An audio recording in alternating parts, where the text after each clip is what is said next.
Hello बच्चों, कैसे? I hope बहुत अच्छे होंगे। आज की क्लास की शुरुआत करते हैं। जैसे कि हम लोग जानते हैं कि हम लोग केमिस्ट्री में पढ़े हेलो एल्केन और हेलो एरीन, ये चैप्टर हम लोग स्टार्ट किए हैं और अभी तक लेक्चर 1, 2 और 3 आ चुका है। लेक्चर 4 में मैं आज पढ़ाने वाला हूँ कि CX अबंध की प्रवृत्ति। साथ ही साथ हम लोग ये देखेंगे कि पिछले लेक्चर में मैंने बताया था कि इसका नाम पद्धति, समान नाम पद्धति और IPSC नाम क्या होता है। तो मैंने बहुत डिटेल से समझाया, एक एक क्वेश्चन कराया। तो जो बच्चे नए हैं वो जा कर के पुरानी वीडियो, पुरानी मतलब जो पिछली क्लास है लेक्चर नंबर 3 उसको देख लेंगे, ठीक है। लेक्चर नंबर 1 से 3 देख लेंगे। एकदम अभी स्टार्ट ही हुआ है, आराम से नोट्स बनाते जाएंगे और पढ़ते जाएंगे। सारे क्वेश्चन आपके साथ क्लियर होते जाएंगे। जो भी डाउट्स होगा आप तुरंत बताइएगा, वो डाउट्स भी आपका क्लियर होता चला जाएगा। चलिए हम लोग स्टार्ट करते हैं। कुछ इसमें से छूट गया था क्वेश्चन, उसको हम लोग कवर करते हैं और कुछ होमवर्क आपको मैं दे दूंगा, ठीक है। चलिए तो देखिए यहाँ पे 2 क्वेश्चन यहाँ पे बहुत हम लोग नाम पद्धति पढ़ चुके थे। नाम पद्धति में जैसे सामान्य नाम है ना, हेलो एल्केन की बात करोगे, हेलो एल्केन की बात करते हैं ना, तो हेलो एल्केन के नामकरण में हम लोग जो है सामान्य नाम में ये लिखे थे कि सर इसका नाम होता है एल्किल हाइलाइड, है ना, एल्किल हाइलाइड ये बोले थे, एल्किल हाइलाइड, ठीक है। एल्किल माने समूह है और हाइलाइड का हाइड्रोजन के ही नाम होता है हाइलाइड, है ना। हाइलाइड हम लोग बताए थे कि जैसे F होता है जैसे फ्लोराइड, क्लोराइड, ब्रोमाइड और आयोडाइड, इस तरह नाम हम लोग देते हैं। एल्किल समूह में हमने बहुत सारे एल्किल समूह बताए थे। जैसे आपको हमने N बताया था, N एल्किल समूह। N एल्किल समूह मतलब एकदम नॉर्मल होती है बच्चों, है ना। एग्जाम्पल के तौर पर अगर हम देखें तो जैसे CH3, CH2 and then CH2 and then Cl, है ना। तो एकदम नॉर्मल चैन, इसमें ब्रांचिंग नहीं है, तो इससे हम लोग और थोड़ा बढ़ा देते हैं। जैसे ये है तो एकदम नॉर्मल है, सीधा सीधा, तो इसे N, और ये 1 2 3 4 है, 4 है तो इसे N ब्यूटिल बोलते हैं, N ब्यूटिल। और Cl है तो क्लोराइड, है ना। यस सर, तो ये हम लोग नाम दिए थे इसका। और एल्किल समूह में हमने और भी बताया था, आइसो बोला था, है ना। आइसो एल्किल समूह। आइसो एल्किल में हमने ये बताया था बच्चों, एल्किल समूह में आइसो एल्किल मतलब जैसे CH3 और देन CH और देन CH3 और फिर CH2 और ऐसे हो, तो ये पूरा आइसो एल्किल है ना। अब एल्किल का नाम क्या है, 1 2 3 4 कार्बन है तो यहाँ पे ब्यूटिल हो जाएगा। आइसो लिखोगे, आइसो ब्यूटिल, है ना, आइसो ब्यूटिल। अब एक हाइलाइट के दर पर क्लोराइड है तो क्लोराइड लिख दोगे, क्लोराइड। सिंपल यार, सिंपल ना। तो हमने फिर नियो बताया था, नियो भी आपको याद करना है, नियो भी बताया था। नियो कैसे याद करना सर, जब 2 जैसे CH3 then CH and then CH3 और CH3, ठीक है, एंड देन CH2 ऐसा हो तो इसे नियो बोलते हैं। नियो का मतलब जब हम कार्बन टू कार्बन कनेक्टेड चले हैं, जहाँ से हाइड्रोजन निकल जाता है तो उधर देखेंगे सीधा चलेंगे तो 2 मिथाइल ऊपर 2 मिथाइल छूट जाएगा। अगर इसी को हम लोग ऊपर ऐसे इस तरह 1 2 3 ऐसे चलते तो इधर छूट जाएगा, तो इसे हम लोग नियो बोलते हैं। क्या बोलते हैं? Neo alkyl. अब एल्किल में कितने कार्बन है, 1 2 3 4 5, तो इसे नियो पेंटिल बोल देंगे, नियो पेंटिल। अगर इसके साथ Br जुड़ा है तो ब्रोमाइड बोल देंगे, नियो पेंटिल ब्रोमाइड, है ना बच्चों। हम लोग ये सब पढ़े थे, ठीक है। तो और सेकेंडरी और टर्सरी 3 चीज़ होता है, सेकेंडरी और टर्सरी। सेकेंडरी में भी बता देता है जैसे CH3 और CH and then CH2 and then CH3। ये देखो यहाँ इससे हाइड्रोजन निकला, यहाँ पे मान लो Cl जोड़ दिए, ठीक है। तो जिससे ये Cl जुड़ा, हाइड्रोजन जुड़ा, वो डायरेक्ट 2 कार्बन से जुड़ा है तो 2 डिग्री हो जाएगा, यानी सेकेंडरी बोलेंगे इसे, ठीक है। सेकेंडरी एल्किल हो जाएगा और फिर इसका क्लोराइड का नाम बोल देंगे। इसी तरह टर्सरी है। तो हम लोग ये सारी बात पढ़ चुके हैं, लेकिन एक बात आप ध्यान से फिर से सुनो। कुछ नाम ऐसे हैं ना जो एकदम यूनिक है, तो थोड़ा सा यूनिक वाले को हम लोग समझते हैं। जैसे डाई हाइलाइड में यूनिक आता है। जैसे बच्चे देखो, अगर हम डाई हेलो एल्केन की बात करते हैं, स्टार बना लो, dihaloalkane, dihaloalkane, ध्यान से सुनो। डाई हेलो एल्केन का मतलब डाई माने दो, हेलो माने हाइड्रोजन, एल्केन अगर किसी एल्केन में दो हाइड्रोजन हो तो उसका नाम थोड़ा सा यूनिक हो जाएगा। देखो ऐसा क्यों, जैसे मान लो डाई हेलो एल्केन में जैसे CH3 और CH, अगर यहाँ पे Cl और Cl2 है, ठीक है ना, मतलब एक ही कार्बन, इस चीज़ को देखो, एक ही कार्बन पर दो हाइड्रोजन है, ठीक है, अगर ये तब पर भी डाई हेलो एल्केन ही है, लेकिन एक ही कार्बन पे दो है तो इसे हम लोग क्या बोलते हैं, जेम या जैमिनल, जैम डाई हाइलाइड या इसे बोलते हैं gem dihalide, geminal dihalide. Hello बच्चों ध्यान देना, ये यूनिक चीज़ आ रहा है, जेम डाई हाइलाइड बोलते हैं। जेम का जब एक ही कार्बन पर दो हाइड्रोजन हो तो इसे जेमिनल डाई हाइलाइड या तो इसे जैम डाई हाइलाइड बोलते हैं, याद रखना पहला। दूसरा इसी का है, अगर मान लो CH2 सिंगल वन CH2 और Cl यानी पास डाई हाइलाइड, ये भी है, दो है ना, डाई हाइलो एल्केन दो है, लेकिन ये पास वाले कार्बन पे है, पास वाले कार्बन। आप ऐसे भी लिख सकते हो CH3 CH Cl CH2 Cl, ऐसे भी। तो देखो ये पास वाले कार्बन में दोनों जुड़ा है, तो जब पास वाले कार्बन पे दो डाई हाइड्रोजन जुड़ा होता है तो इसे विस बोलते हैं, विस डाई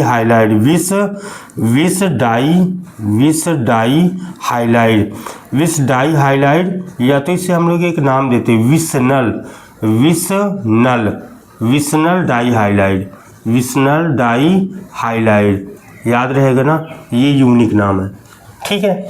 तो अगर दो पास अगर जुड़ा है, ये देखो दो पास जुड़ा है तो इसे हम लोग बोलेंगे विसनल, याद रहेगा ना जी, विसनल कुछ यूनिक नाम है, मैं इसे बताता हूँ। देखो फिर कुछ यूनिक नाम आपको याद ही करना है, तो याद करना, अपने दिमाग में फीड कर लो, जो यूनिक चीज़ बताया जा रहा है उसको याद ही करना है। देखो भैया केमिस्ट्री में एक चीज़ होता है, जितना पढ़ाया जा रहा है ना उतना रोज़ का रोज़ बना लो, कोई माई का लाल तुम्हें फेल नहीं कर सकता, ठीक है, कोई माई का लाल है ही नहीं है। सबसे बड़ी बात है, केमिस्ट्री ना आने के बच्चों को डर क्यों लगता है, क्योंकि वो डर चुका है, ठीक है। डरने का मतलब जितना बताया जा रहा है उतना पढ़ो, मैं पूरी NCERT का एक लाइन समझा रहा हूँ, ठीक है ना, एक लाइन एक एग्जाम्पल लेके समझा रहा हूँ, ठीक है, ताकि आपको पूरी NCERT फुल्ली याद हो जाए। और आपको पता है बच्चों, चाहे UP बोर्ड हो, बिहार बोर्ड हो, राजस्थान बोर्ड हो, MP बोर्ड हो, ऑल बोर्ड, सभी जहाँ हिंदी मीडियम चलता है या इंग्लिश मीडियम, सभी बोर्ड में आप देखेंगे 90 से 95% सीधा NCERT का क्वेश्चन आता है। आप CBSE बोर्ड उठाइए, उसमें भी पूरा क्वेश्चन 95% से NCERT का आता है, नो डाउट यार, क्यों पगला रहे हो, ठीक है। सीधा आप NCERT फॉलो करो, NCERT में बहुत कुछ है भाई, NCERT बहुत कुछ है, आप क्या समझते हैं, एक चैप्टर उठा करके देखिए, आपको बहुत सारे क्वेश्चन मिल जाएंगे। चलिए हम लोग स्टार्ट करते हैं, ठीक है। ये चीज़ याद रखना, एकदम कसम खा लो, ठीक है, कसम खा लो पड़ोस वालों की, चाहे कसम खा लो उनकी, लेकिन आपको पूरा पढ़ना है तो पूरा पढ़ना। चलिए स्टार्ट करते हैं अगला। तो देखो यहाँ पे एक और आता है हेलो फॉर्म, क्या आता है, एक चीज़ समझो, हेलो फॉर्म में देखिए, हेलो फॉर्म का मतलब होता है, इसका फार्मूला में लिखता हूँ CHX3, X का मतलब जानते हैं ना बच्चों, X मतलब होता है फ्लोरीन, क्लोरीन, ब्रोमीन, आयोडीन, है ना बच्चों। तो ये आपको दिखाई दे ना बच्चों, ये तो इसे हेलो फॉर्म बोलते हैं, क्या बोलते हैं, hello form, yes sir. Hello form देखो कैसे, तो देखो यहाँ पे अगर मैं ऐसे लिख दे CH और Cl3 तो इसका नाम क्या हो जाएगा, हेलो फॉर्म। तो हेलो के दर पर क्या हो जाएगा, क्लोरो, तो इसे लिखेंगे क्लोरो, हेलो के रूप में हम क्लोरो लिखते हैं, और फॉर्म लिख देंगे क्लोरोफॉर्म। अरे यार बहुत सही है, देखो CH, अगर आप Br3 लिख दिए तो ये भी हेलो फॉर्म है, तो इसे हम लोग क्या लिखेंगे, ब्रोमोफॉर्म, यस सर। अगर यहाँ पे x के दर पर CH3 लिख दे तो आइडो हो जाएगा, आइडो फॉर्म, कोई दिक्कत नहीं जी, चाहे जो आए ऐसे लिख देना फटाफट, है ना, आइडो फॉर्म। अच्छा एक यूनिक और दिया है, ऐसे लिखा कार्बन टेट्राक्लोराइड CCl4। तो देखो कार्बन है, ये टेट्रा माने 4 होता है, तो यहाँ पे लिखना कार्बन टेट्राक्लोराइड, है ना, कार्बन टेट्राक्लोराइड, ठीक है। या हम इसका दूसरा नाम भी दे सकते कार्बन टेट्राक्लोराइड को, ठीक है ना। अगर IPAC नाम दोगे तो अलग हो जाएगा, सिंपल, बहुत सिंपल। चलिए, तो ये यूनिक नाम आप फटाफट याद रखिएगा। अगला हम लोग चलते हैं CX आबंध के आधार पर, CX आबंध के आधार पर इसका नामकरण। तो देखिए CX आबंध के आधार पर क्या है, इसमें थोड़ी सी प्रवृत्ति समझ लीजिए। तो ऐसे स्टार बनाया, ऐसे लिखा CX आबंध की प्रकृति, हाँ, प्रकृति नेचर बच्चों। इसका नेचर कैसे है, इसका मतलब ये है, C माने कार्बन होता है, X माने कुछ भी जोड़ दो, जैसे क्लोरीन, ब्रोमीन, आयोडीन, है ना। तो जब इन दोनों के बीच बांड बनता है, यानी ये है हाइलोजन है बच्चों, और ये कार्बन है, तो इनके बीच एक बांड, जब सिंगल बांड बनता है तो कार्बन एक अपना इलेक्ट्रॉन देता है और क्लोरीन यानी हाइड्रोजन भी अपना इलेक्ट्रॉन देता है। इन दोनों के बीच में क्या होता है, बांड साइन हो जाता है और बंध बना लेते हैं। लेकिन अब है क्या, कार्बन की तुलना में हाइड्रोजन अधिक विद्युत ऋणात्मक होता है। अधिक विद्युत ऋणात्मक मतलब ये इसके इलेक्ट्रॉन को खींचने की प्रवृत्ति रखता है। तो होता क्या है, इन दोनों के बीच बांड साइन होता है, लेकिन ये दोनों एक सिंगल बांड में 2 इलेक्ट्रॉन होते हैं। अब ये ज़्यादा पावरफुल है तो ये इलेक्ट्रॉन को अपनी ओर खींचने लगता है, कार्बन के भी इलेक्ट्रॉन को अपनी ओर खींचने लगता है।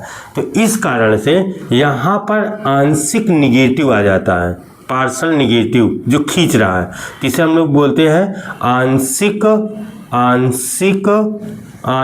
ऋणात्मक,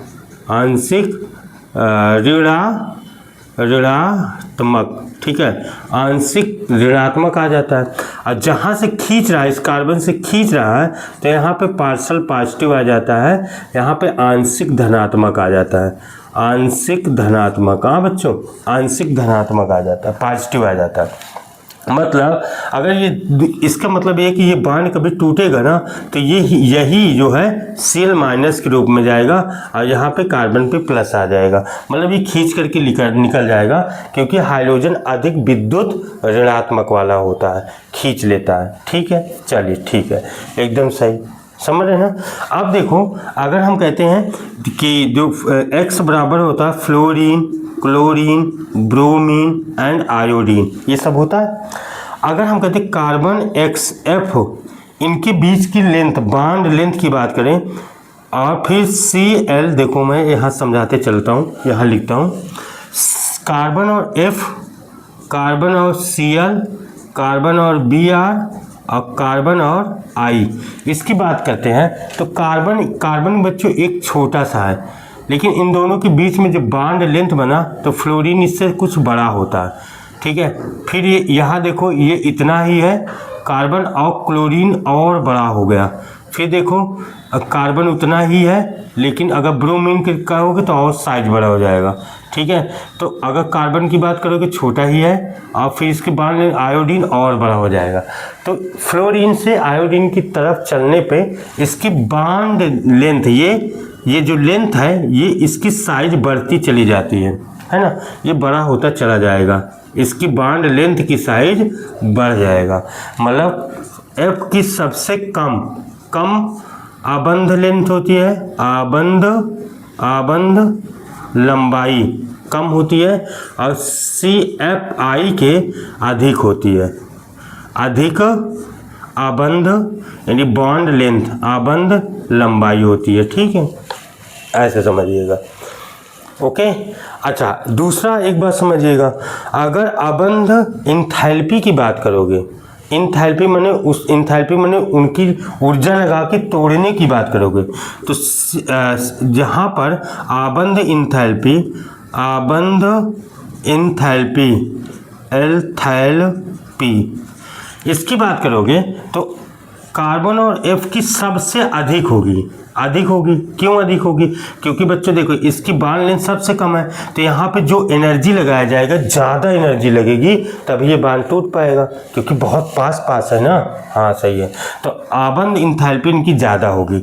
अगर CI की बात, आयोडीन की बात करोगे, इसकी बॉन्ड लेंथ सबसे ज़्यादा है, तो यहाँ पे कम हो जाएगी, इनमें कम ऊर्जा लगाने पड़ेगा, आसानी से टूट जाएगा। इसका आबंद इंथैल्पी सबसे कम होगी। ठीक है ना, ये इनका नेचर है। ठीक है, फटाफट देख लीजिए। ओके, तो चलिए कल हम एक बेहतरीन सा इम्पॉर्टेंट टॉपिक लेके आते हैं, हेलो एल्केन का निर्माण। ठीक है, जो एग्जाम में नाम रिएक्शन से लेकर के पूछा जाता है, और बहुत सारी इसमें ऐसे पूछ लेता है हेलो एल्केन के निर्माण की 5 विधि बताओ। तो हम लोग बहुत सारी विधि पढ़ेंगे 1 बाय 1 करके। ठीक है, तो कल बहुत इंपॉर्टेंट है, अगले टॉपिक में जुड़ना ना भूलिएगा और पूरा बेहतरीन से पढ़िएगा। और चैनल को सब्सक्राइब करिएगा जो नए बच्चे आए हैं, और वीडियो को लाइक करिएगा और शेयर करिएगा। ओके, हम आपके लिए समर्पित है, पूरा साल पढ़ाएंगे, ना कोई पैसा है ना कोई चार्ज है, बस आइए और पढ़िए और अच्छा करिए। ठीक है, good night, God bless you. हंसते रहो, पढ़ते रहो, मुस्कुराते रहो।